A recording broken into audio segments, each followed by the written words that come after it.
Richardson from Music Junkie Press. We're down here at our favorite spot, the DNA Lounge, of course. We've been counting down to this night. We finally got the Relapse Symphony here. Welcome, guys. Thank you for having us. Now, can you introduce yourselves? I'm Ray, I play guitar. I'm Brett, I sing. JC, guitar. I'm Alex, I play drums. I'm Brandon, I play bass. Awesome. Now we got, is it 2 weeks from today, isn't it? Album release? Yeah, I don't even know what day it is. We're on tour, so. Yeah. The 24th. Okay, so yeah, like so 2 we got weeks. 2 July weeks. 8th. Yep. Yeah. It's an exciting time for everybody. Getting down to the wire, yeah. I mean, it's definitely like having your little baby. It's finally coming and taking its first steps out in the world. I mean, Yeah, this is a exactly. huge We deal. just got the hard copies the other day in the mail, and just holding them and opening them, and it's such a cool feeling. So. That is great. I'm excited. We've had it. We've been listening to it. We love it. We were excited to finally get everybody listening to it. Thank you. You've released 3 singles so far. And 4, actually. 4? Oh, okay. What's the 4th? Forever Slowly. Oh, yes. Yeah. Okay. So we put out 4. They were sort of just iTunes singles, not a full-on single with like a video or anything yet. Some of them might have that kind of treatment, but we just wanted to give people a taste of the record a little bit before, get them excited. We haven't put music out since December 2012, so we wanted to give the fans something to hear as soon as we could, and the feedback has been crazy. Like we thought that they'd be into it, but it's been overwhelmingly positive. So we're really excited. It is. Everybody's been talking about it, and that's been the best part about it. Pre-orders, that's been the best thing, is they're like jamming on there to get it, because they want to get the first singles out as well. Yeah. First day the pre-order was up, it was in the top 200 on iTunes, Oh so that was a good feeling for sure. Now, with this album, it's definitely taken you guys, I mean, amazing, to a different level. Like we talked about it before, Brett, about how it's really an emotionally driven album.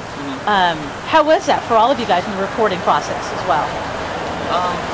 The recording process was pretty. It was pretty crazy at times. With what we were dealing with in our personal lives. As far as being in the studio, it was actually a lot of fun because I think we got a lot of things we needed to off our chest with making this record. So a lot of things we wanted to say and a lot of things we were going through, we got to express in this record. So it was really good. And that's what I think also, your music has actually connected a lot to people, regardless of what lyrically it is, but it's connected them to that. And that's what a lot of your music has with this album. I love it. I mean, Savage Eyes is one of my favorites. Definitely. Yeah. You know, oddly enough, I got a little 7-year-old who sings it. Of course, he's really bad at the lyrics. You've been singing, there's something in your salad tongs that's driving. It's not salad tongs. Misheard song lyric. That's gonna happen. Have you seen the misheard lyric videos? No. This guy plays like rock songs or metalcore songs, but he changes the words like, with subtitles, but they sound real. He runs around singing it around the house. Something in your salad tongues is driving me insane. That's fucking. And I'm like, okay. You're totally singing that. I'll sing that live. Yeah. There's something in your salad tongues that's driving me insane.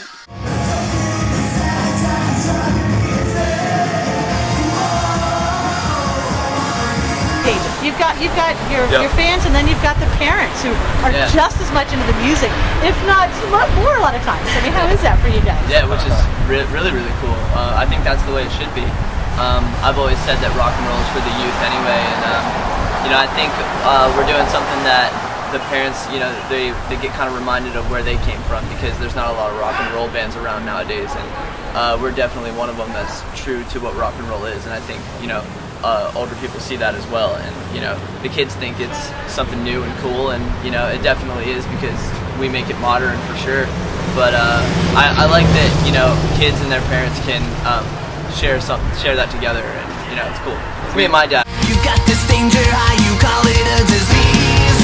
You live so fast that you could almost ride the road with me. We run so hard, we play for keeps. So we've had parents and their kids get matching TRS tattoos actually. That's so cool. I remember one night in Iowa in particular, walking into our merch table and just seeing a bunch of parents and being like, "Oh no, we're in trouble!" Like they got mad that like you cussed too much or something, but they were like buying the album for their kids. Yeah, that's cool. Stealing it from them when they get home, because they're playing. They're like, they crazy. need to listen to this. I'm like, all right, oh yeah. Somebody's bringing families together. Yeah, we're repairing the nuclear family one show at a time. Well, you know, they say about how rock and roll needed a facelift. You guys are doing more than that. You're bringing it total reconstructive surgery, man. I mean, it's awesome. I like that. You definitely. That's a nice little soundbite right there. Put that on the front of our record. It is. You guys have really brought it. It's a modern sound, but yet you definitely bring a lot of the nostalgia feel of the rock and roll vibe. Yeah. Now, with that, I mean, what about if we could peek into your iPods? What artist or song might we be most surprised of finding in there for each band? Oh man. I don't so know. many weird We all things. listen to so much music. Like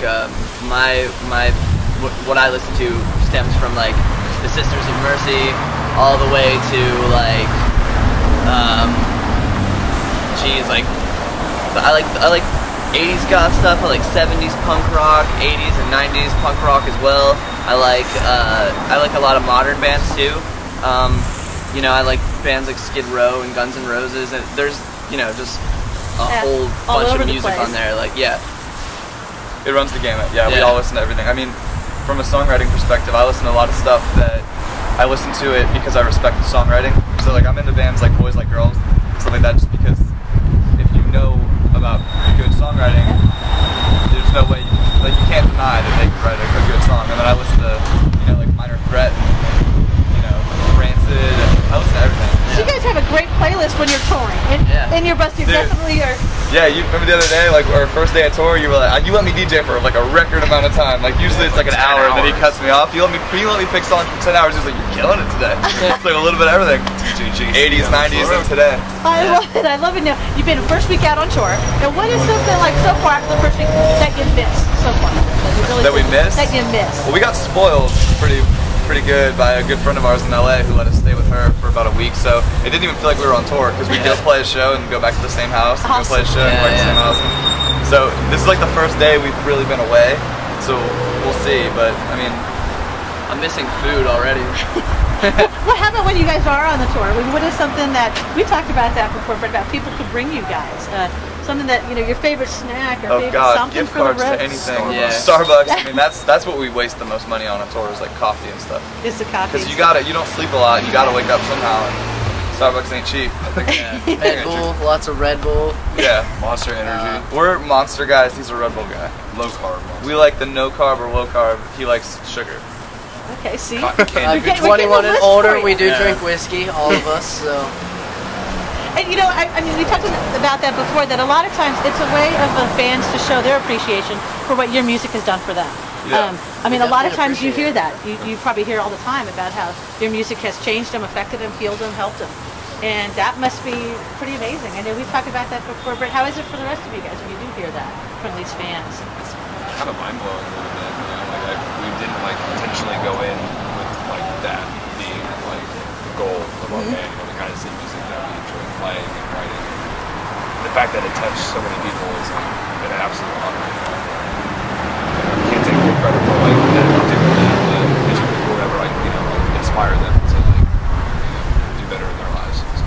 Now, I was just gonna add, I think kids are a lot more vocal about that than they used to be. I think when we were growing up, bands did that for us, but I don't remember ever going up to a band and saying, "You helped me so much." It was sort of just an understood thing. And it's cool to have them come up and say that, though. I mean, I never know what to say, you know, because you never feel like anything you say is good enough, you know. But yeah, it's definitely an honor. and that's probably the hardest part too, is I mean, when you actually, the times have changed, where we didn't have that opportunity. You guys have made yourself very approachable to your fans, and I think they become your family and your friends. And that's one thing I think they really appreciate for you guys. You're always there paying attention to their tweets and talking to them. Yeah. What's maybe an oddest gift you might have received from a fan? Or something that really stood out? I get a ton of letters, which I read them all. Nothing like really insane. Like we get that question a lot, and we haven't had like letters written in blood or anything yet. But which don't do that, by the way. No. That wasn't an invitation. I have something weird I got. Actually, a fan got me, because I'm a fan of Taylor Swift, she actually went and met Taylor Swift and had her autograph a CD for me and gave it to me. And I like lost my mind. I like got way too excited about that. Yeah, you carried it around for like a week. No, like literally that whole night I like carried it around. It was weird. Wouldn't let go of it. Yeah. That is funny.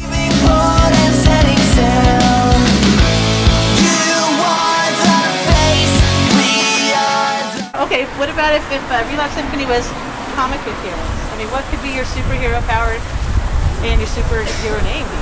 If you had to come up I think with one? Brandon's would be that he could transform in a split second from like the nicest, best looking guy in the band to just a scary looking dude, because he can actually do that. It's terrifying. I won't show you the pictures, but sometimes he can do some weird stuff with his face. Talk about a shapeshifter. Yeah, you want to talk about shapeshift? Yeah, there you go. Alex can chug alcohol like it's like Gatorade, like that's ridiculous. We'd be the worst superhero team. Alcoholic man. Drunk, angry people. Drunk, angry people. I don't know what mine Be a would hit be. seller. I can do hair. I'd like fix the villain's hair In like 10 seconds, like, You look like an idiot. I have no idea what mine would be.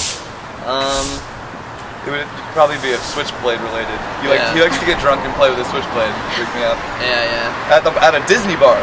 Yep. It's like turning from superheroes to like Drunk serial hobo. killers. Ray, I don't know. We would man. just be a street gang. Like, Yeah, exactly. We just have knives and shit. That's all we have. the worst. knives superhero. and beer bottles. Yeah. Yeah. There you go. Now you guys with music, all of you guys probably started at a young age with music and everything? Yeah. Yep. So being such, Well- passionate about music, if you could go back and maybe give yourself your 14-year-old advice, what advice would you give to yourself? I say it all the time. Honestly, nothing, because every failure and bad, stupid, awful band we were in, because we've been in a bunch of bands together, we learned so much, and it also, I mean, you have to pay your dues, and a lot of bands think they can just get good recording, and get mommy and daddy to pay for some stuff and run out there and have fans, but I'm telling you, you can have a nice touring vehicle and you can have great sounding recording, but if you don't actually have fans, what are you doing? Yeah. Look at the dude. What was it called? He got in Lights trouble Over recently. Lights Over Paris. Yeah. You hear about this guy? No, He what like happened? took like $20 million out in bank loans Oh yes. and just spent it all on like a tour bus and like inflated himself to look like he had fans, and he had no fans. What it comes down to is your music and your fans. That's all you have. So write good songs and give a shit about the people that listen to them. That's it. I mean, Definitely. I think I would tell them the younger version of me. don't drink as much.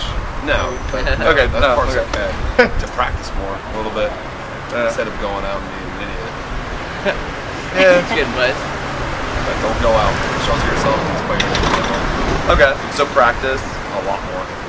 Okay. That's about it. Now, if you had Pretty to, cool. to give advice maybe to like outside there, you've got the digital demons out there, people who are, bullying teens and such, Oh. the internet bullies. What kind of advice would you give those people who are dealing with that? Fuck Because we've never off, had like- to deal with that, Oh my god, it's fucking worse. Because back in the day, you could fucking walk away. And now you walk away and you take out your phone and it's right there. I don't know. I don't know. We get it too, though. Yeah. The advice I tell other bands that get shit is I'm like, we get so much, just don't read it. We were walking Yeah. down the road the other day Oh, yeah. from the venue, and someone drives by, screams "fags." So our natural instinct, Yeah. fuck you. Like, there was not even a split second. And then later I was So- like, I love that we all did that instantly. That's my advice. Just fuck them. That's all you can do. Everyone's always tough behind a computer. Don't give them any power. If you read into it, if you listen to it, if you fucking respond, it just gives them all the power. The second you just don't give a shit, they have no power. Well, because No. 90% of the reason that they want the attention. They just want the That's it. attention. They want the reaction. Like I'll read. What I love is like I'll read comments from people or tweets from people that are like a little rude, and then they'll come to a show sometimes, and they're fans. Sometimes fans hate more than the people that hate you. To get attention or something. Yeah, that's like gotta be. I love like somebody said like we sold out because our new record is different than the EP. Like Anything to get a tweet. I'm like, if anything, the record is like ballsier than the EP. Yeah. You know what I mean? Like, but Yeah. whatever. I mean, I just don't give it. I just don't pay. Don't Yeah. listen to them. Fuck them. That's it. That's They don't matter. Best advice Just for do them. you. Yeah.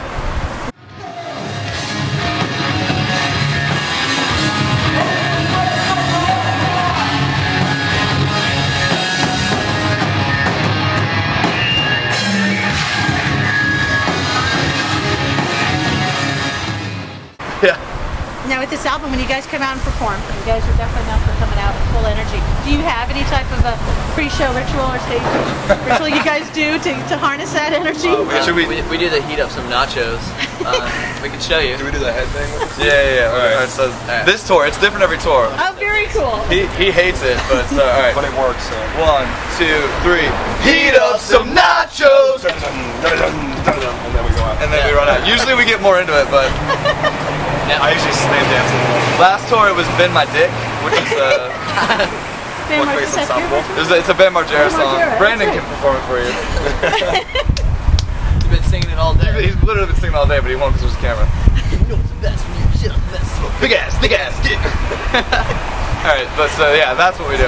Very cool. But the thing is, when we don't do something, it's a bad show. Oh, yes, Every time. And to the point now where we're like paranoid about it, where we have to do something because there was. Remember the one show? We did the old tour one. It didn't work. No. Last tour, there was like a curtain behind the stage. Oh yeah. And I was on one side of the stage, and everybody else was on the complete other side of the stage. And we didn't do it. And I had my guitar on. We're going on. Our intro is playing. We had like 10 seconds. And I was like, oh no, we didn't do it. And I run behind the curtain and like jump, and I'm like, feel my dick, and then I run back. like we have to do it. That's awesome. There was that one time I was like really far away, but we just like swapped sides for like the first song. We're like, we didn't do it. Yeah. You're getting to it. Intro, we're like on on stage like, yeah. walking into the mic. Alex, bend my dick really quick. We're like, the weirdest band. He's like, what the hell? We were on tour with Blood on the Dance Floor though, so they might have just thought it was like part of that show. Part of the show. They were like, I love that song. Yeah. So you guys are going all the way on tour here through July with this. Now, is there a tour afterwards planned at all, or? Yeah, the Cold Cock Whiskey presents Masks tour featuring I Set to Kill, yes, that's the right. Relapse Symphony, and Close to Home. And there's a few select dates with Power Man 5000 and Head PE. Thank you. They were just here at the DNA. Cool, Very hell yeah. Very cool. I think that's where you guys are coming back to here. And then we're talking about some stuff. We actually had one right after that too that got moved to 2015, but that's a fucking awesome tour. Still doing it, just gonna be later. Super secret. Yeah, that's a good one. So we're trying to get something. So now we're trying to get something for the fall, which we're talking about a few things. So the plan now is to just not stop touring. Just keep going all the way through. We were home for 5 months ago. We were going crazy. So we're really happy to be back out here. Well, we're glad you guys are here on the West Coast. Any way we can drag you guys out here and make you stay out on the West Coast? We were talking about moving out here at some point, honestly. That would be cool. Southern Cal, wherever we need We it. all have friends and loved ones out here, so. That would be awesome. We're going to share. He loves In-N-Out Burger. So. Oh, see, you got to be in California then. There you go. Well, it's like, I don't go to the one in Dallas, so Dallas, step your game up, but I mean, West Coast, like In-N-Out Burgers. Texas in general, I love the people there. I can't get into your state though, because every time I drive through it, I sweat all of my body out, and I black out, and I feel like I'm gonna die. What was that lady? We went to Taco Cabana. Yeah. She was like, "Where are you from, DC?" I'm sorry. Yeah. Like, no, we like it. I like it better there. It's, you don't sweat to death.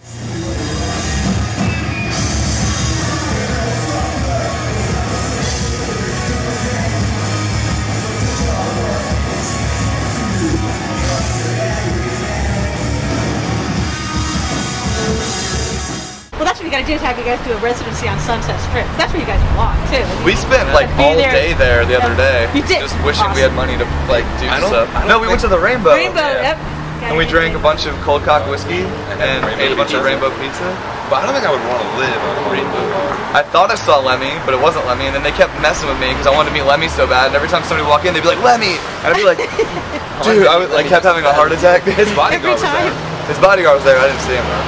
Yeah, I don't know if I could live in like Sunset. Remember we saw Not Duff We can live both. We can live both coasts. Bi-coastal. I think I could live outside of it. That way, if I want to go there, it's worth it. But I think if I could walk outside and go to the bar immediately, and everyone's getting drunk, I think it'd be bad. So. Yeah, we'd get in a lot of trouble if we lived in LA. Yeah, First time we went to LA, our band almost broke up because we got in so much trouble. Many bands have broken up in LA. That's the big thing. I think we within the did same for night, a few they got hours, back and then we were together. like, we're already here, let's just play the show, keep it going. It's, they come right back together by morning, but as soon as the sun comes up. Brent Ashley, he's a very horrible person. He's a really bad guy, just avoid him at all costs. No, we love Brent. Yeah, we love Brent. We love Brent, but he But he's the worst. makes you make bad choices. Yeah. You always got that one out there, though. Who does that? Yeah. It keeps life exciting. They're for good, you. bad choices. I mean, they keep things interesting. I mean, yeah, that's kind of why I like it. You never know what's going to happen. Yeah. You know? Then you end up with your pants off in the middle of the street in LA. Yep. Screaming at your well, now drummer. You're just like, put your pants on, bud. Anyway. Well, you guys are going to have a great tour here coming up. We're looking forward to you guys coming back. We're excited. Everybody's going to be July 8th. We're all going to be cranking up together. We know that. It's going to be awesome. Pre-orders And, are up now on Merch Now and iTunes. So Google Play. Yeah, check out Shadow. That's right. We got it on Google Play. Amazon. Yeah, what up? Keep it going. I think that's it. That might be it. It's going to be in some stores, so keep an eye out. And lastly, is there anything you'd like to share? Let's say to your audience and fans. Shout out to my best friend Craig Mabbitt. Dude, fuck you. It's not true. He's my best friend. Not Craig, JC. Craig's cool too, though. Those guys are awesome. The first night we established that Craig and I were long lost brothers, and him and TJ were long lost brothers, and now it's made everyone else in our band really uncomfortable because we've been wearing their shirts and hanging out with them a bunch. And I was like, I had that tattoo and everything. You can have it. No, but just thank you so much to everyone who's been pre-ordering the album, it's hard to say, and spreading the word and coming out to the shows. And Brandon? Yeah. We love you guys. Thank you for everything. We love you, and come to a show and sing out. We'll see you out on the road, definitely. Oh yeah. We are a Relapse Relapse Symphony, and if you're addicted to music, get your fix at Music Junkie Press.